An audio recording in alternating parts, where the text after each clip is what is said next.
bases dropped on another Monday here at Soccer Down Here. Time to look back at MLS After Dark. I think with all the comments that we have, we'll save the whip around for the rest of the league for tomorrow. But a lot of folks wanted to talk about what happened last night, the 2-0 loss for Atlanta United in Carson, California against LA Galaxy. But before we get into that, and we have your comments, and we'll address those as well. And thanks to everybody who has dived into the Twitters and has commented about what they think about the squad and about what happened last night. And we'll get into that as well as we look back at the match. But first and foremost, it's the opening kickoff, morning kickoff, brought to us by our friends at Kickoff Coffee, kickoffcoffeeco.com. And you can also follow Kickoff Coffee CO on Twitter, on Facebook, and on Instagram. Reminder, and thanks to everyone who has done this so far, that if you invest in Kickoff Coffee, you pick up a couple of bags. You enjoy the different varieties that Kickoff Coffee has. 15%. Use Soccer Down Here 15. You get 15% off of your purchase. But remember, 10% of the proceeds head toward youth development. Something very, very cool that Kickoff Coffee has been doing since day one. Very, very cool stuff. So Soccer Down Here 15 to pick up your Kickoff Coffee. kickoffcoffeeco.com, and you can get 10% invested in the youth game once again going forward. So once again, thanks to our friends at Kickoff Coffee. Thanks to you who have invested in Kickoff Coffee and continue to do so. But John here, Jarrett there. And what I wanted to do, Jarrett, for the opening kickoff this morning is apparently the state of Georgia is living rent-free in the head of the state of Minnesota. And I know that a lot of us that were bouncing around from USL League One, USL Championship, MLS matches on Saturday night, but a lot of us, Jarrett, were looking at what was going on at TCO Stadium, the Minnesota Vikings training ground in Eagan, Minnesota. South Georgia Tormenta's women's team in USLW chasing after a championship against Minnesota Aurora. Sarah Fuller in net for them, the only unbeaten side in the inaugural USLW season. And it took a while, but South Georgia Tormenta and everything that has been built down in Statesboro, Georgia, yields its first championship, and it comes from the USLW side. So, Jarrett, you have to, you tip your hat to South Georgia Tormenta and everything that Darren Van Tassel and Jim Robbins and everybody down there have built. Tormenta comes home with their first trophy on the weekend. It was a drunken mess of a game. It was a lot of fun. Go look up if you haven't yet, the PK's triple save in additional extra time is going to live. It's going to be immortal. It's going to live forever in Statesboro, and it is going to live in the nightmares of people in Minnesota for a while, because as discussed with Jackson down in Statesboro, and you saw the comments from people in Minnesota, the state of Minnesota has been absolutely scarred by the state of Georgia in sports going back to 1998, and this is another log to throw on the fire. And you mentioned the triple save, and it's out there. For those of you that haven't had the chance, you can go to 11 Sports, ELEVEN Sports.com, and you can watch the match back in its entirety. But the highlights are posted. You can catch up on South Georgia Tormenta's social media platforms. They exist there as well. But it was a goal early on. Aurora gets an equalizer, and so for the final 65 minutes or so, 60 to 65 minutes of regulation, it was dead even at 1. They go to an extra 30, and with 5 minutes to go before they head to penalties, South Georgia Tormenta puts one on the back of the net, and you end up with the Golden Glove winner, the Golden Boot winner, and in South Georgia Tormenta had to actually make room on their plane from Minneapolis for a trophy, and it had to be secured. I don't think it could be held by anyone during takeoff. It had to be secured in a seat with a seat belt, because I think that's airline regulations.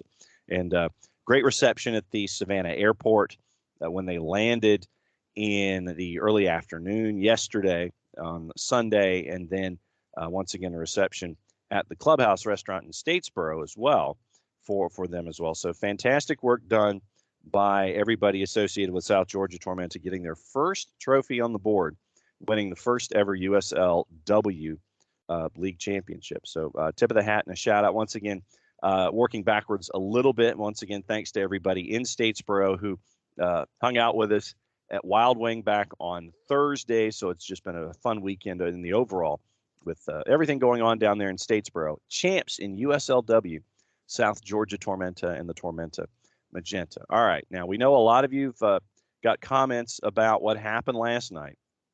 It was a 2-0 loss. And, you know, the bottom line is when you are on the road and there's 1/3 left of the season, and it is a very, very crazy Eastern Conference. And literally, you have a good week if you're playing 2 matches in a week and you can rocket up the charts. Atlanta United once again gave up a goal early, something that you cannot do on the road. And it took about 20 minutes, it seemed, for the engine to turn over for Atlanta United. And unfortunately, at that point, you're fighting uphill. You're down 1-0. And, I guess, thankfully, to a degree, it's not in Greg Vanney's DNA with the talent that he has, that he's going to kind of pack things in and make it an unbearable watch for the final 83 minutes or so when you're up 1-0. But you can't do what Atlanta United did last night on the road. You cannot go down early as you're chasing a match. And as you're chasing a match, then you have to make adjustments and things like that. But 1-0 at the break, and then obviously as you're chasing the match late, one of two things is going to happen. Atlanta United, dominating possession and chances in the final 15 to 20 minutes, and pretty much in the second half, to be honest. But one of two things is going to happen. You're either going to get that equalizer or you're going to have the field stretched, come back the other way, and the Bishop, Dejan Joveljic, puts it past Rocco Rios Novo at 90+6 for the 2-0. And so that's where you finish. So, Jarrett, now that you've had the night to kind of ruminate on things a little bit, what sticks in your mind before we get into stats and some individual numbers? Oh, I mean, goals change games.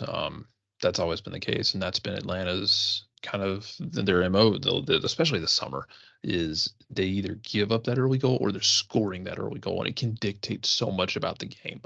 You give up the goal against Orlando in the weird situation with the free kick. You give up this one, it's Rocco hitting a long ball that it's kind of weird. Like, he kind of hits it into the middle. There's a couple guys there. No one really contests it. LA wins it and goes quickly, and they get the opportunity. And it's Cabral tapping in from 2 feet away. As we learned later in the game, tapping in from 3 feet away is not something he can do, apparently. Also, shanking shots. That was actually very funny, because I think people got excited about Cabral and then remembered, oh, he doesn't have a scope on that thing. That thing just fires off wherever it may go.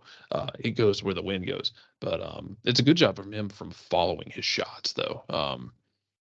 And we've seen that, I think we've seen that with a couple of a couple of goals. I think we saw it with the twos this weekend as well against Tampa, where a guy hits a shot and then is very efficient in following it, and guys are following shots and crashing. But that being said, you give up the early goal, goals change games.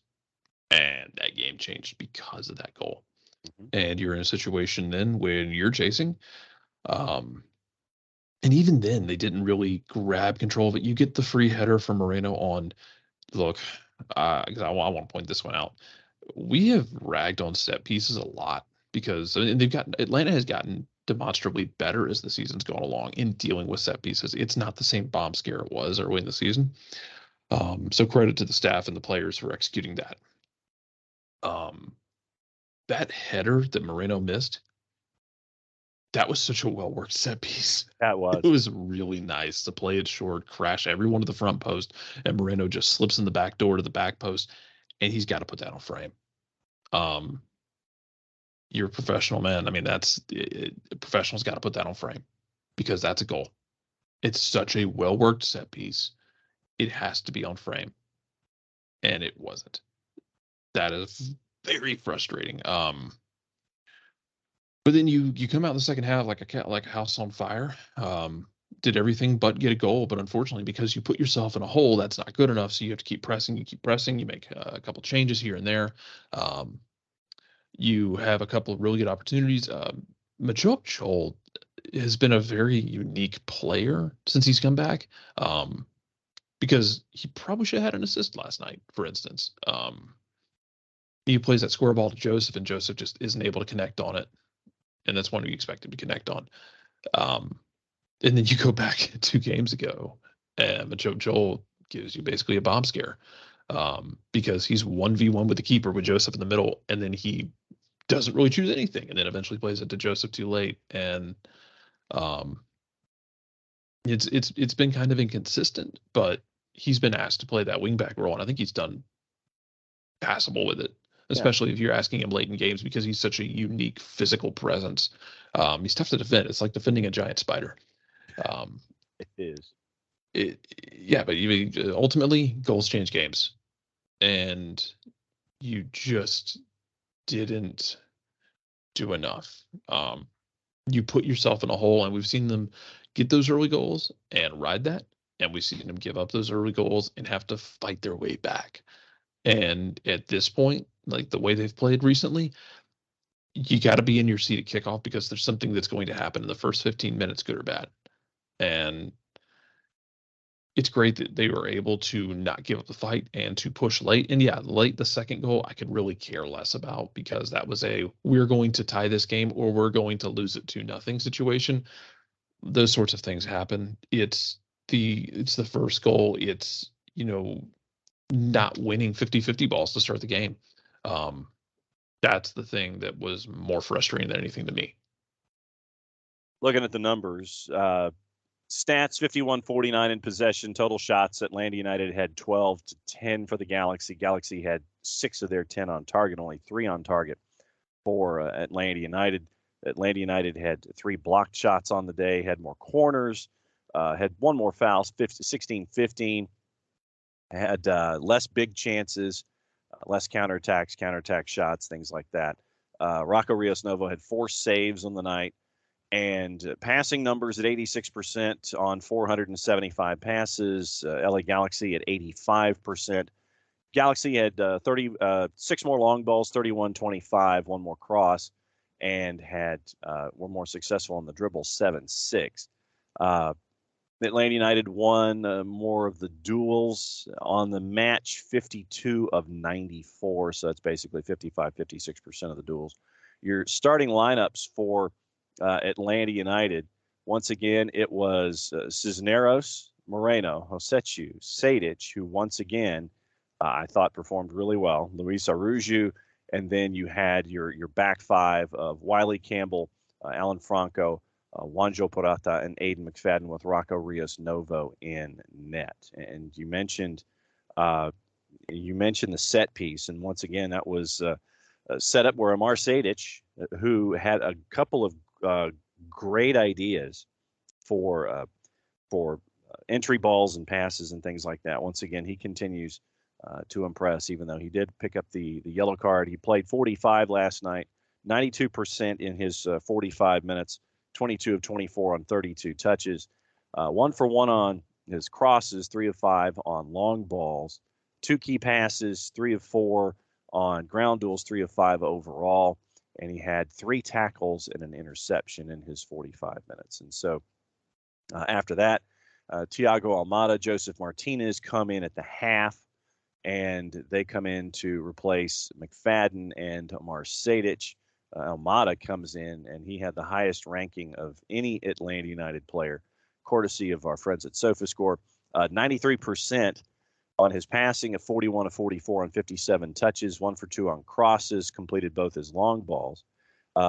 3 for 3 on the dribble, won all the duels he was involved in, and he had also 2 tackles on the night, and also won the praise of Michael Parkhurst on Twitter. He's got to say, Man Almada is good, or something to that effect. And so it was good to see that from Thiago Almada in 45 minutes. You had Dom Dwyer come in after Cisneros gave you 60. Then you had Santi Sosa come in for Marcelino Moreno after 70 minutes. And so Santi Sosa came in, had a 6.8, and then you had Machop Chol that you mentioned coming in for a Wanjo Purata for the final 11 minutes to try to chase the match as best as you could at that point. And I know that a lot of folks are looking at what's going on in the conference right now with 1/3 of the season left, with 13 matches to go. Atlanta United 4 points out of a playoff spot. Cincinnati is 7th at 28, and we have maintained this the entire year, that the East is going to be crazy. This, once again, no different. Atlanta United match in hand on 3 of the folks above them. Cincinnati, who's in 7th at 28. Charlotte and Chicago right now, who have 26 points. Charlotte ahead on the tiebreaker, 8 wins to 7. New England is also at 26 points. They have the least amount of wins at 6. Miami's at 25. Inter Miami's at 25 with 7 wins. Atlanta United right now 12th at 24 points. So only 4 points out of a playoff spot with 13 matches to go. But as we said, heading into this match, and we'll continue to say, especially on road trips, heading toward Chicago coming up this next weekend, you've got to get points on the road. 1-7-2 right now on the road, and you've got to get points on the road if you were going to climb over 4 or 5 teams to get within playoff discussion as we get here for the final 13 matches. 21 matches played. Toronto's behind you at 2 points behind, and DC is at 18 points behind, at 6 points behind at 18 points with 20 matches played. So, Jarrett, when you look at the match, I know that a lot of folks post-match were looking at the post-match press conference, and I know that there were some questions as to why folks were starting and others were not. And one of the points made by Doug Robertson of the AJC against a team in Los Angeles that is one of the worst in defending runs in behind, and unfortunately you didn't get enough of them last night. Cisneros' and this is from Doug, Cisneros' runs pressing are why he started ahead of Martinez, according to Pineda, quote, "It's about competition," end quote. And I know that some folks have talked about Joseph Martinez in the comments and questions, and we'll get into that in just a little bit too. But, when you're setting up a starting 11, it has to lay out against the research that you've done and what you're looking at in this club. And the idea having Ronaldo Cisneros start to run in behind, we've seen it with matches. We saw it in the Orlando match. We've seen it with matches at home for Atlanta United. Cisneros' ability to get in behind and coordinate and hook up with Thiago Almada has helped and created goal opportunities.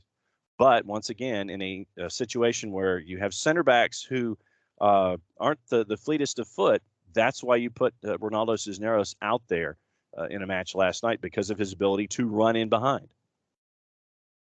Yeah, I mean, you're asking him to get in behind, but you're also asking guys to have to hit that ball in behind. Right. And that's got to happen consistently. And it hasn't always been. And that's a problem. And it doesn't help when you play a team, like when you get, like I talked about, the goals change games. Mm-hmm. And the first 15 minutes of games for Atlanta United have been, you got to be in your seat. Well, here's the problem. Teams don't have to necessarily play a high line when they have a lead against you. So if you're giving up a goal in the first 10 minutes, it can be tougher to make that run in behind because the line might not be as high. Yeah. Now, sure, you'll have teams like Austin who are married to their philosophy, but not everyone's going to be like that. And so it's hard to play that. It's hard to get those runs in behind when teams are willing to drop deeper. And so that's something you have to adjust for. But yeah, Cisneros, and it is not just the runs in behind. Like Cisneros does a great job of pressing. I think he's done well on that front. He pulls that ball down from Sejdic yesterday, and Sejdic I didn't think had a great game by any means. That's a great ball. That was a great moment in a game where I thought he struggled. But you got to get more than that. Folks have chimed in late last night as we asked, and this morning as you and I are getting ready to tape this show on the Twitters. And a lot of the discussion, and this comes from Team Doggo, comes from Jake Michaels, comes from a couple of other folks. I'm trying to make sure that I properly attribute to who has these points of view, and we can. I'll double back if I've missed anybody, and I apologize ahead of time for doing that. And that's the that's the beauty of this particular show and this format, is that we always can have these kinds of conversations. But specifically, there is a call after last night by a couple of folks who are in our timeline and wanted to address this morning that the team needs to be torn down, and it is an indication last night, and the other losses are an indication that the team is a failed system. According to Team Doggo, the team still spends too much money where lesser teams tear you apart week after week. Jake wants everything burned down. The club is shambolic, his word. Year 2 of no playoffs, and the product on the field gets worse and worse. What I would ask in a situation like this, and I know that only 280 characters can go so far, is that if you want to have the team torn down, then what solution are you presenting here? Who would you like to see go, and what would you like to see done? And like I said, I know that 280 characters can only do so much, but if you want the team torn down to the studs, and I think that Tafka also had mentioned tearing the team down to the studs, what would you do to fix what you believe is wrong? Who is out? What would you do for players that you would want to come in? That's my question as a follow-up. And like I said, we can always have these kinds of discussions. That's what we're here for. We want to have this kind of back and forth. But if you want to tear it down to the studs, what would you do to build the foundation back? What I would do is, and I know that Gonzalo Pineda and everyone associated with Atlanta United does not want to do this as any kind of excuse. But what I would like is to see Brad Gazan healthy. I'd like to see Miles Robinson healthy. I'd like to see Osvaldo Alonso healthy. I'd like to see Ronald Hernandez healthy. I'd like to see Brooks Lennon healthy. I'd like to see Andrew Gutman healthy. I'd like to see Emerson Heinemann healthy. So I don't think that the team should be torn down to the studs, guys. But I also understand where your frustration is coming from, because you're not alone in this.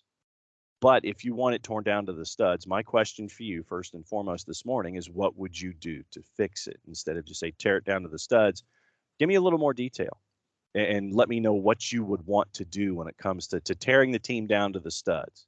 So that's my first question to everybody for the morning. Shiva, she says, in her opinion, 2 reasons for the disappointing season. One is bad coaching or bad roster construction. The injuries are there, and I'm not dismissing them, but we have enough talent and now enough consistency to win at least our home games. Got to clean up for next season. Shiva, yes, that is absolutely true. Turner. Yeah, I've said for me, for better, whether you agree or disagree, I think every home game is a must win. Like I think that's where you're at. And you want to, of course, you want to get points out of road games, but I think every home game at this point is a must win, because you cannot afford to drop those points. It is tough enough to win in this league on the road, as you very well know. Well, that applies to other teams as well. It's tough for them to go and win on the road. So you need to win your home games. No doubt. A couple of thoughts on Joseph Martinez from Turner, Kirby, and from David at Who Took My Thrash. Turner, and this goes along with the first part of the discussion. Decisions have to be made soon, and it's going to irk some in this fan base with how sentimental they can be. Joseph, sadly, isn't a DP anymore. And then David follows up by asking, is Alpha Joseph gone? He seems to be hiding from the ball. Jarrett, what do you think? Okay, so I brought this up. We talked about this in the Discord as well. In a cap league, there's not a lot of room, and this goes across all American sports where you have a cap.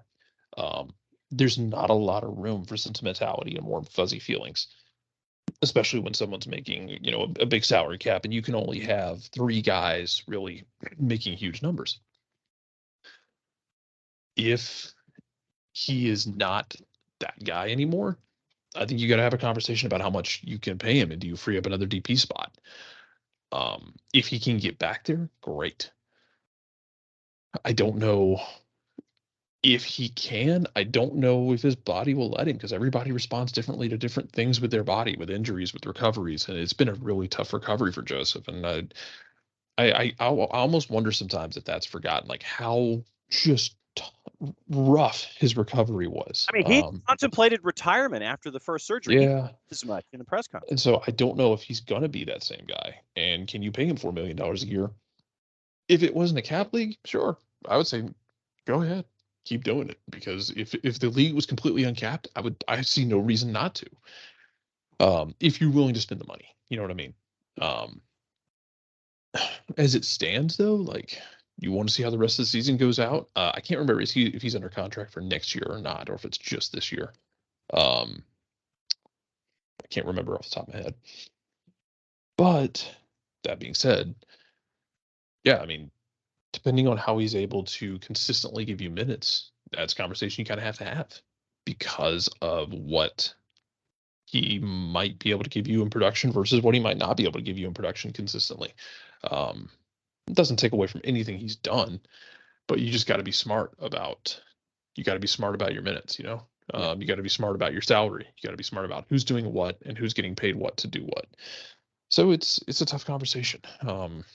Because I don't think it's like a clear yes or a clear no.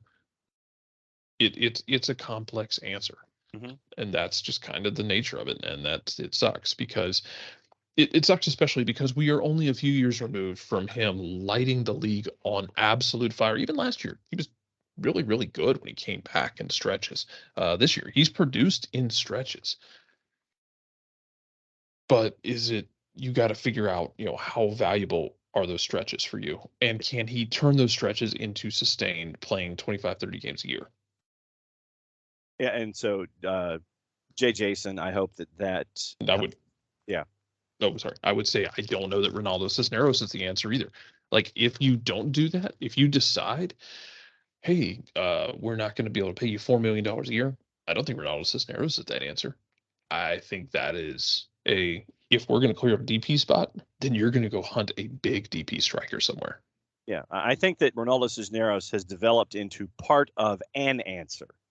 And this is where my articles are different. He's not the answer, but part of an answer. And we have seen him with what he's been able to do with Atlanta United, scoring the goals that he has. I think he's part and parcel to a fuller decision, but I don't think that he is the be all and end all of a decision, if that makes any sense. That does. So Jay Jason Joyner, I hope that explained your question about Joseph coming off the bench for the last 3 matches in a row. Emilio is not wanting to tear the whole thing down, but some midfield salaries have to be figured out, and he does believe that there need to be new faces next year. South Georgia. So we just had this conversation actually on the Discord. Yeah. Because my question is going to be, how do you balance some of these homegrowns coming in? Because I, for one, and this doesn't even apply just to the midfield, it can apply to the back line too.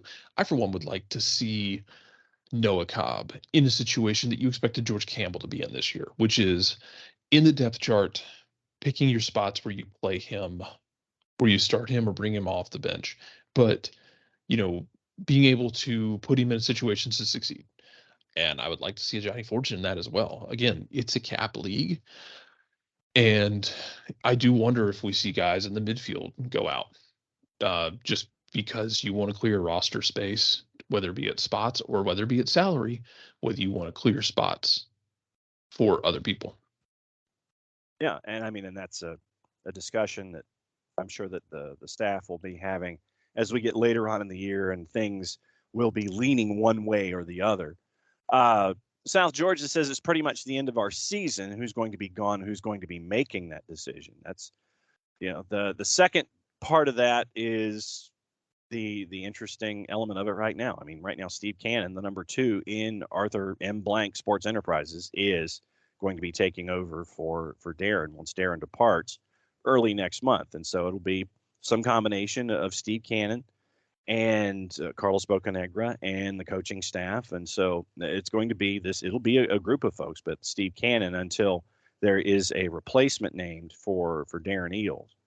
that is going to be the group that's going to look at it. And Jason, we got a lot of Jasons on the show, whether it's through Twitter or not. But Jason Heinley, I'm still going to be pragmatic about it because, as I've mentioned, looking at the numbers, yes, I know that you've got 5 teams that you've got a pole vault over, but it's only 4 points, and you still have a match in hand. Obviously, the key to it is getting points on the road, because right now, as we've said, you're 1-7-2 on the road. Same road record as Inter Miami. Charlotte on the road is worse than you at 1-9-2. And frankly, when you look at the Eastern Conference, there are everyone who is above the playoff bar is 500 or better away from home. Everyone below the playoff bar, and I'm going to do math here, which will be scary. The 7 teams below the playoff bar in the Eastern Conference have a total of 9 wins on the road this year. Charlotte has 1 win. Chicago, New England each have 2 wins. Chicago, by the way, is 2-7-2 on the road. New England, shockingly, is 2-5-4. Miami and Atlanta, we talked about them. Toronto has not won a road game this year, 0-7-3. 6-5-1 at home, and understandably so, considering what we saw with the additions on the weekend in Bernardeschi and Crescito.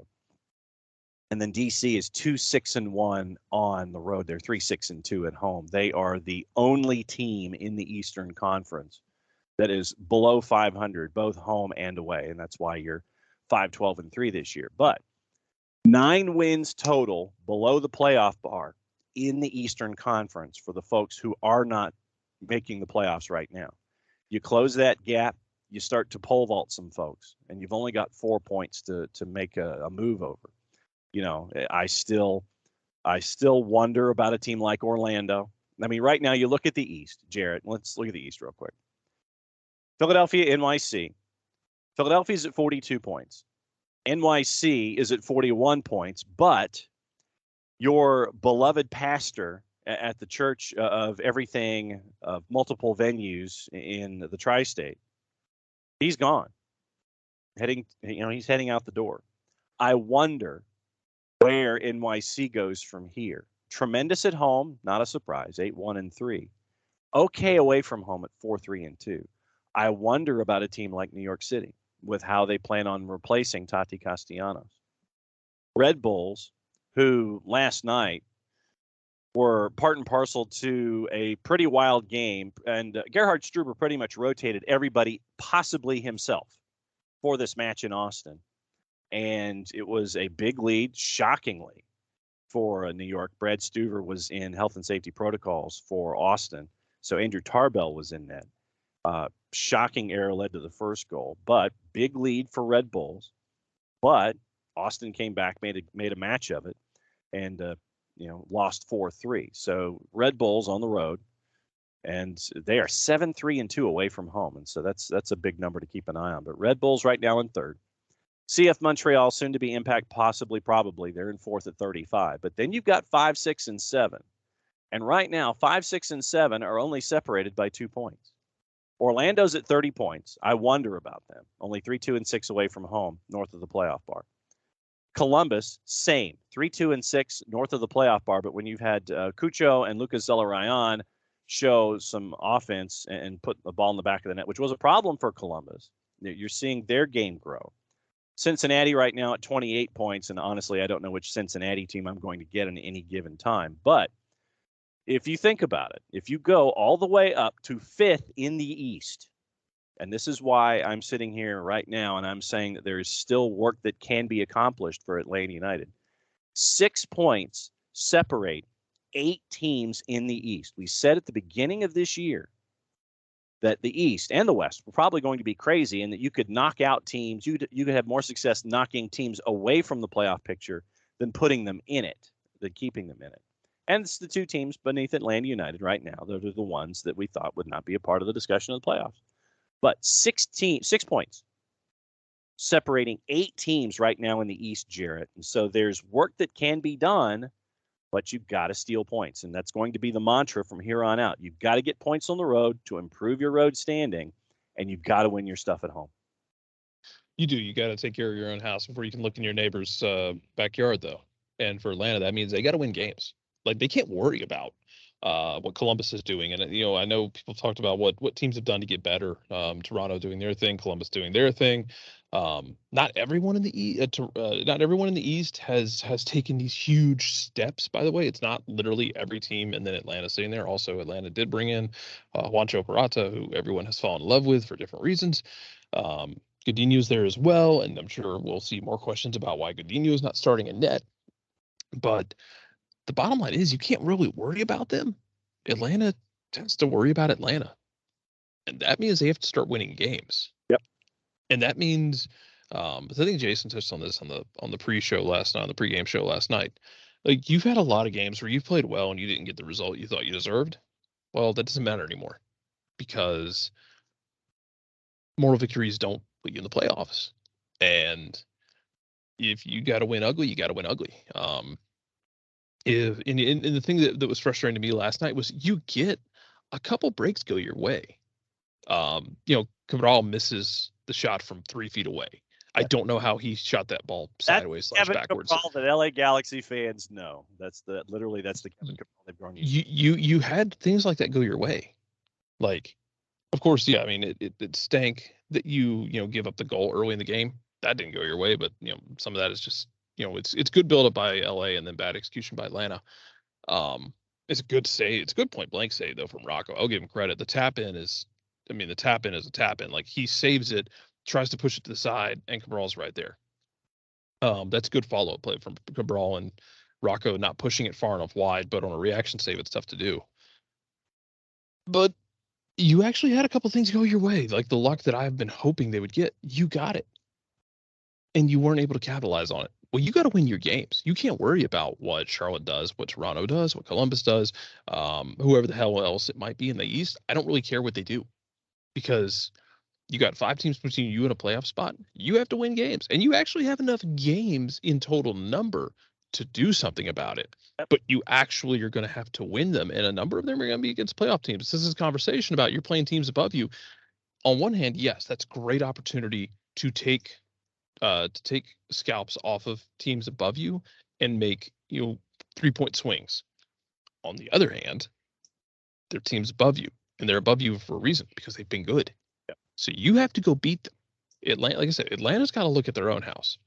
You can't look at your neighbor's backyard when your own house needs to be spruced up. I don't know that Atlanta's going to do anything else in the transfer window. I don't know if they can. Yeah. I don't know salary cap wise if they can do anything else. You might be running this out with the cards in your hand. But yeah, I'm not really thinking about the other teams, honestly, because I'm thinking about Atlanta's got to take care of Atlanta. That means they got to go win games. And I've said it before, like, they can't feel sorry for themselves because no one else will. So go win. Find a way. Yeah. Michael Valverde in this morning, and he's asking, do you think after watching both halves last night that Gonzalo Pineda should start the most attacking lineup and go for it from here on out? Michael, I think it's situational, and I think it always will be, because when you have, and let's just use the discussion that we've had this morning about Ronaldo Cisneros, when you have individuals who can combine like Almada and Cisneros, and you can get in behind folks, there are, that's one of the things that you look at when you're going up against a defense. When you're going up against Chicago next week, I'm sure that you're poring over the tape and you're trying to figure out, okay, what does that back line look like for Chicago? How can we get past it or through it, around it, whatever? Do we go over the top, what have you? And then sit there and look at your formation otherwise. You have creators in Thiago Almada and Marcelino Moreno, and I think it's safe to say last night that Marcelino Moreno had a bit of a rough night. And you have those creators combined with folks like Luis Araujo and Joseph and Ronaldo Cisneros. And I think it's just coming down to the right combination. And literally, Michael, I think it's going to be match by match. And you're going to analyze it and sit there and say, okay, what does this team do defensively? How can I exploit it? and then come up with your combinations of, okay, I think what we need to do is get off on the front foot in Chicago, do things this way so it yields to X as a starting lineup. I think it's going to be looked at on a case-by-case basis, and then you can determine, all right, so I'll use this combination here, and work forward. But, you look at what we've seen from the Orlando match and then what we saw against LA Galaxy. There were no starting lineup changes. But, after that first 20 minutes and then for most of the second half, you saw the lineup that Atlanta United had. They were pretty much on the front foot. And Jarrett, it's a phrase that you've used a lot, sadly, this season, is that they've done everything but score. They've done everything offensively but score a goal. And unfortunately, that's what you need to do. But I think that you're still looking at this as case-by-case basis, looking at it and going, okay, Chicago does this, Red Bulls do this, and then figuring out what your lineup looks like. I don't necessarily think that you can put out your most attacking lineup and go for it each and every time. Yeah, so it's you can't just throw. I mean, you just throw attacking guys on there. If they don't mesh right, then you just throw a bunch of attacking guys on there, and then you're in a situation where you're going to be leaving your back guys exposed, and then we're literally back into the circular logic we've been at for half the year, which is Atlanta's going to take chances, and they're going to put their defenders on an island, and their island, they have not succeeded on that island. And then you're not scoring enough to make it worthwhile because guys aren't being clinical in front of goal. So as far as last night goes, I did not love sitting Almeida. And I love Marcelino Moreno, don't get me wrong.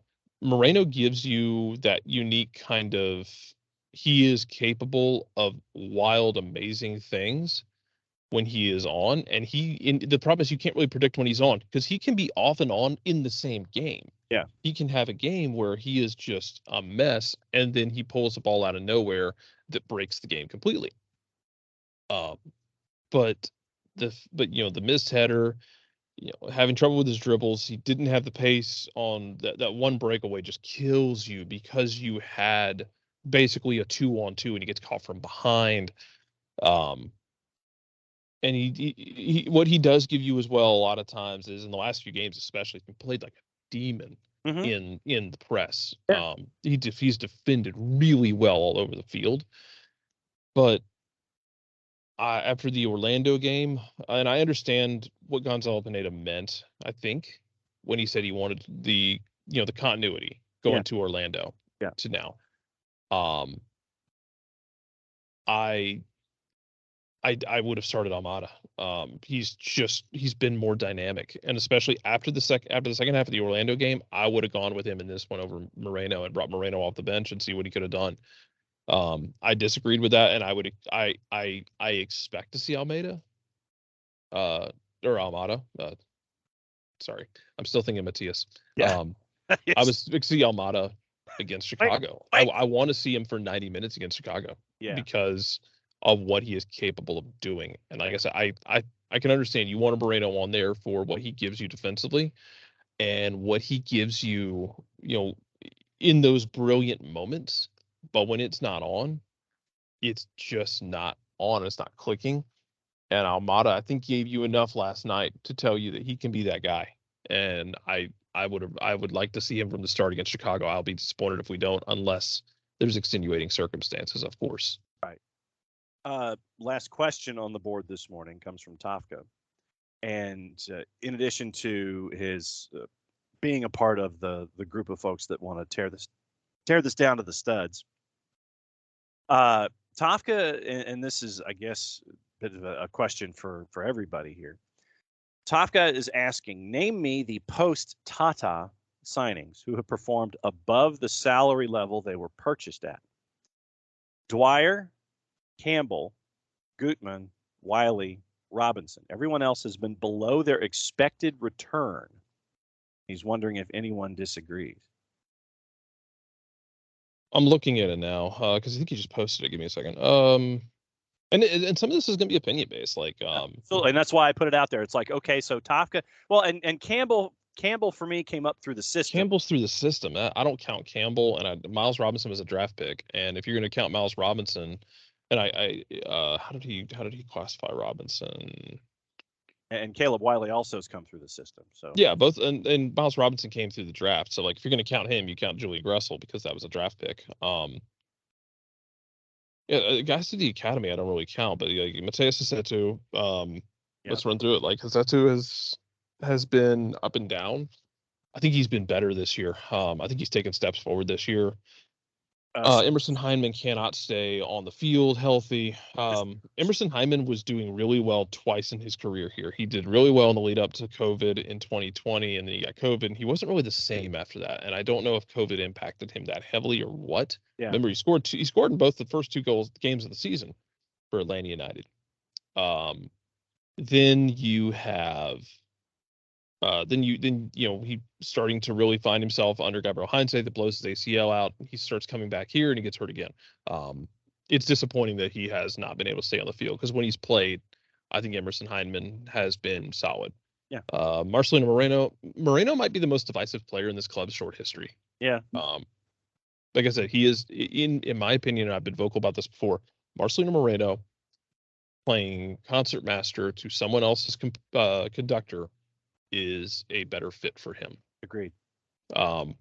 Luis Araujo, Luis has been weird. Like he came on last year like a house on fire, and he's capable of those brilliant moments. And there's times I honestly wonder if he's trying too hard. Yeah. If he's just pushing too hard.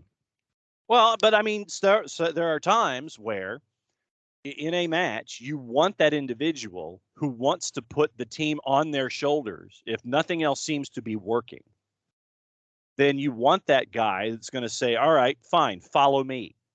And I think that Luis has been that guy on multiple occasions where he's like, all right, things aren't working. I'll do it. Let's follow me and we'll go from there. And I think to have a guy like Luis do that, I think is vital. And it's been something that's been good. It's been good to see that you have someone who wants to accept that mantle of pressure and who wants to accept that kind of responsibility to drag the team forward if they need it in a key situation. Let's see. What else did we have on here? Thiago Almada. Almada's been great, I think. Yeah. I don't see a problem with Almada. Franco has underperformed. Franco is somebody who I don't know if you keep around long term. He's had some good games, but overall, like for what you're paying him, I think Alan Franco is a guy who I think you're looking at might not be coming back long term. And I'm fine with that. Good dude, but you've got younger guys I think who can play that position at 667 salary cap. It hit us a lot. Santiago Sosa, apparently the honeymoon ended with Sosa. No one told me because last year everybody was in love with Santi Sosa, and then he got banged up, and then everybody I guess now has decided that he was a failure. I don't know, man. Yeah. I mean, I know there's some middle ground there, but damn. Yeah, he just hasn't been healthy. Jurgen Damm was underperforming, but again, Jurgen Damm came on free, and you basically just were like, you swung big, and if you missed, it's not like it cost you a transfer fee. And you bought him out. Ibarra's been, man, I don't think Ibarra's underperformed. I disagree with you, Tafka. I think Ibarra's been really good. Like he showed it in flashes last year. I thought he's been really good this year, and I think some of it's consistency, and he's a young player. I think he's 21. But I'll disagree. This one I'll disagree on with Ibarra. I think he's been better than underperformed. But that's okay. I respect your opinion on it. I'll just disagree with it, and that's fine. We can disagree, and we can still cut up and joke around about stuff for sure. Eric Lopez underperformed. Everybody was excited about him as well. And then Barco's an enigma. I got to check on Barco at River to see how he's been doing. Yeah, we have nothing on Mosquera yet. Fernandez has been fine. I think Lennon's been better than barely performing expectations. A lot of the thing for Lennon is he has not. I think Lennon's a different animal if you give him prime Joseph. Not that he might. I don't know if he'll get that. with his crossing data with what it was, I think if you'd given him prime Joseph, he could have been he could have been a terror in the assist side of things. Miles, like I'm not really counting Miles because he was drafted. Gutman's a great pickup. Absolutely. Thanks again for not being able to get a visa to Scotland. That was cool. Yeah, Joseph's underperformed this season, but again, it's kind of split because I think he's underperformed, but he's also had arthroscopic knee surgery twice. So yeah, and then the cleanup this year, like how do you quantify Joseph going forward? Dom Dwyer was a great get. Campbell came through the system. Wiley came through the system, both of whom I don't count because they were homegrowns. Great job developing, though. The Academy's done a very good job, and now we have a Johnny Fortune coming as well. Yep. I think it's time for me to cut a promo, I think. And here is said promo. It's by our friends at Eliminize Service for odor-free, clean, fresh air. One place you need to go, and it is Eliminize for deodorizing enclosed spaces like houses, apartments, and condos. Eliminize has created a customized solution that eliminizes all organic odors, including those like pets, cigarettes, and food. Realtors and property managers use Eliminize Service to eliminate bad odors to help them sell or rent their homes that much faster. Eliminize offers a turnkey process, makes it easy to work with realtors and property managers. Eliminize Service, kind of the environment, offering a green way to get rid of odors without any kind of toxic residue whatsoever. Different than Febreze or other masking agents that you have under your sink of choice, because when you reach under that sink of choice or into that cabinet of choice, and you spray the masking agent in the air, that's what you're doing. You're spraying a masking agent in the air. That's why they call it a masking agent. You're just masking the odor. You are not attacking the issue all the way down to the molecule like Eliminize does with their proven scientific formula. Pricing very, very easy by either the cubic foot or parts per million to come up with a price that's affordable for you. Eliminize Service offering results in 24 hours or less. For more information about Eliminize, frequently asked questions, or otherwise, go to their website, ELIMINIZE.com. But do us a favor. Go /Atlanta after that. So it's eliminize.com /Atlanta so they know what part of the world that you are reaching out to them from to have them help you attack your problems all the way down to the molecule.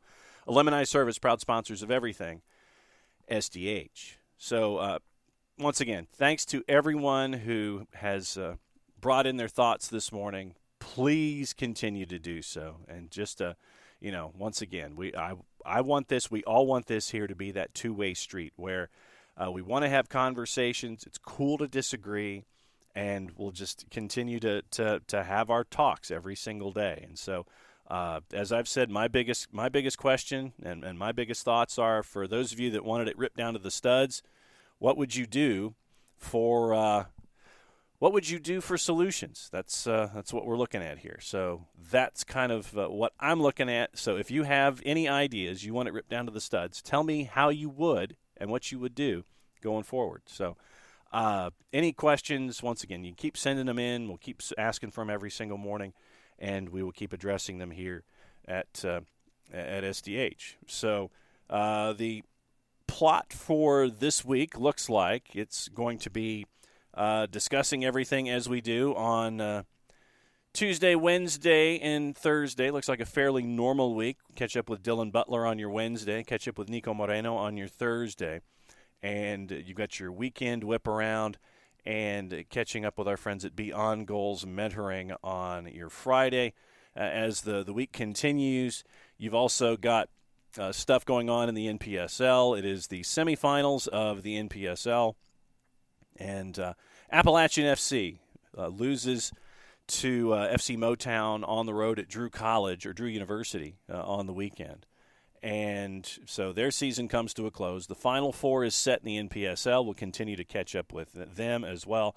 And also news out of South Georgia Tormenta. I think we're going to end up doing one more catch-up with the Tormenta women after they won their national championship in USLW. So we'll catch up with all of that stuff. Tomorrow is probably going to be our complete and total review of the weekend that was in Major League Soccer. And there was a lot of stuff going on that we can catch up on. So we'll catch up with that all across the board on your Tuesday. Looking at your news from across the pond, looks like, according to Fabrizio Romano, Barcelona now getting closer to signing Jules Kunde. Positive contacts also in the morning. This is from Romano. Personal terms fully agreed with Kunde working on a final bid. Chelsea are tired. This is once again from Fabrizio Romano. Chelsea are tired of waiting for the green light. Ready to explore other options if it doesn't arrive soon. It also appears that West Ham has finally come to a £35.5 million deal with Sassuolo to bring in Gianluca Scamacca. He's flying into the UK to undergo a medical at West Ham after agreeing to terms with that club. Manchester United has announced the signing of Spanish forward Lucia Garcia from Athletic Bilbao. The 23-year-old represented Spain in the Euros, has agreed to a 2-year contract, and this is on the women's side, linking up with international teammate Ona Battle at the club. Statement from Garcia: the fact that a club the size of Manchester United has put their faith in me is a dream come true. I already feel very much at home here. There's a great family atmosphere at the club, which is the exact environment in which I thrive. I will give everything I have on the field to make our fans proud and hopefully score a few goals as well. So Lucia Garcia signs for the women's team at Manchester United. After back to West Ham, after Scamacca has flown into the UK for his medical, attention is already turning into who they could get next. That could be Philip Kostic of Eintracht Frankfurt. Kostic likes West Ham, has a lot of respect for the club, remains undecided on whether he will join. 29 years old, the left-winger wingback has entered the final year of his contract, believes that the next deal he signs is likely to be the last big deal of his career. And so he's guaranteed Champions League football next season with Eintracht Frankfurt. So we have all of that news. West Ham very, very busy this morning. They seem to be also looking after Blackburn Rovers forward Ben Brereton Diaz, one of a number of players that they're looking at this summer. The Chile international has entered the final year of his contract at Ewood Park. The championship side look like they are thought to want around £15 million for the 23-year-old. He scored 22 goals in 37 championship games this season. Darmish Seth at Sky. Following the arrivals at Lisandro Martinez and Terrell Malacia on the men's side, Manchester United would be opening to allowing Alex Telles and Brandon Williams to leave. Their game time is likely to be limited. United defender Eric Bailly is reportedly interested in a number of clubs, but as it stands, he wants to stay and fight for his place. Nottingham Forest, after the shock pickup of Jesse Lingard, are in talks with Stuttgart over the signing of midfielder Orel Mangala. The fee under discussion is thought to be in the neighborhood of €15 million, £12.7 million. The 24-year-old has 2 years left on his deal in the Bundesliga. They're also working on a deal to sign Real Betis left-back Alex Moreno.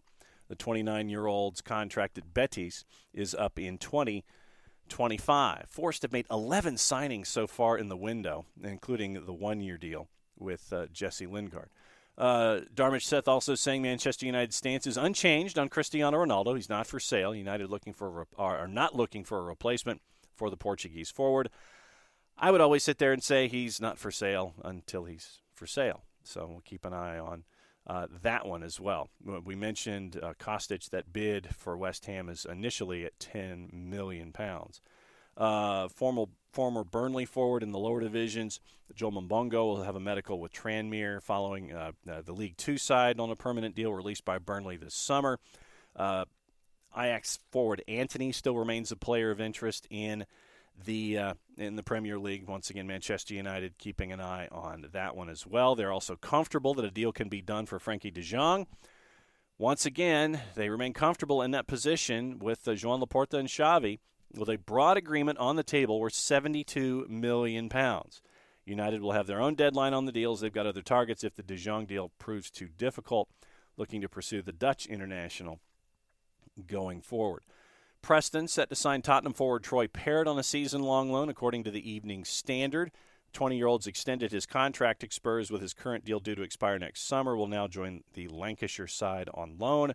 Preston looks like they beat out Sunderland, QPR, Middlesbrough, and MK Dons. Barcelona have pleaded for patience from Sevilla when it comes to Jules Kunde, according to The Independent.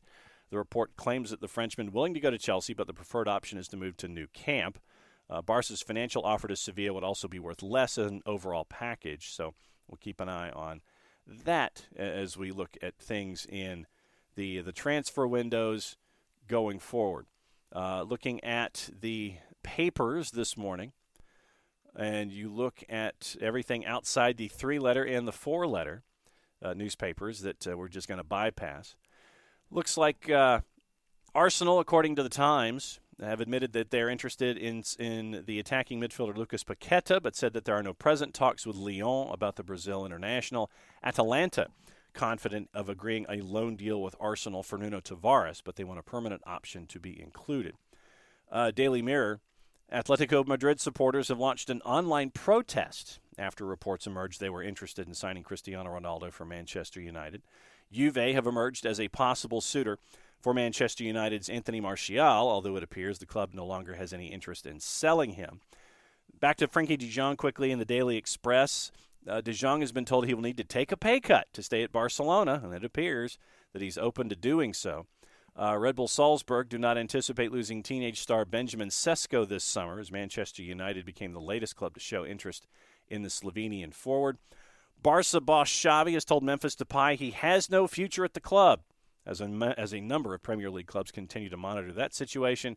Tottenham are not willing to let record-signing Tanguy Ndombele leave in a cut-price move, despite him being out of Antonio Conte's plans. Daily Star, Sepp Vandenberg is set to get a chance in the Premier League, but it will not be at Liverpool, as he is set to join Bournemouth on a season-long loan. And news out of Scotland from the Daily Record, Rangers poised to complete a £6 million move, or £6 million move for Besiktas defender Ridvan Yilmaz, and Kamar Roof, the Rangers striker, is gaining interest from Derby County and Sheffield Wednesday. The Scottish Sun is reporting Everton ready to send Nathan Patterson out on loan. Looking at all of the action going on today that you can be very, very busy with across all of your favorite viewing devices and platforms. You've got Uruguay, you've got Sweden, you've got Russia, you've got Arab Cup U20 going on, you've got friendlies in England, you've got a lot of friendlies. You've got the Liga Profesional in Argentina, San Lorenzo and Tijeras. That one is at 3:30. And you can catch up with that one on Paramount Plus or Fanatis, fntz.co/soccer down here. And the Juice Boxers kind of thrown a blanket over that one in full. San Lorenzo at a plus 184, your draw's a plus 202, and Tijeras is a plus 169. South American countries all across the board, Uruguay, Chile, Brazil, they've got a lot of action going on. Argentina, the Liga also has a couple of 6 o'clock kicks. Newell's and Defensa, Bonfield and Argentinos Juniors. Liga MX Femenil is at 6 o'clock tonight. Necaxa and Mazatlan. Necaxa, a big favorite, at a minus 147. 8 o'clock kicks in Femenil. Tigres and Querétaro. Tigres, big favorite. And Santos Laguna, a home dog to Pachuca. Pachuca is a minus 101, and Santos Laguna is a plus 221. Copa America Femenil for South America. Colombia and Argentina, that one's also at 8 o'clock. Colombia is a minus 109. Your draw is a plus 262. Argentina is a plus 258. 2 matches at 10 o'clock in Liga MX Femenil to wrap up your night. It is Juarez hosting Club Tijuana. Club Tijuana is a plus 104. And Monterrey, a big favorite at home, hosting Puebla at a minus 11. Looks like that's going to do it for today. And thanks, as always, to all of you who have brought your thoughts in after the loss last night to LA Galaxy for Atlanta United. Next up is Chicago coming up next weekend there in the Midwest. So we'll keep an eye on that one, get you ready for the week with all of our guests, all of our content, all of our stuff. That's the official term. So for Nick, for Jason, for Jarrett, I'm just John. Play it safe, everybody. Enjoy your day, and we'll be back at it tomorrow here on Soccer Down Here. Mucho platio.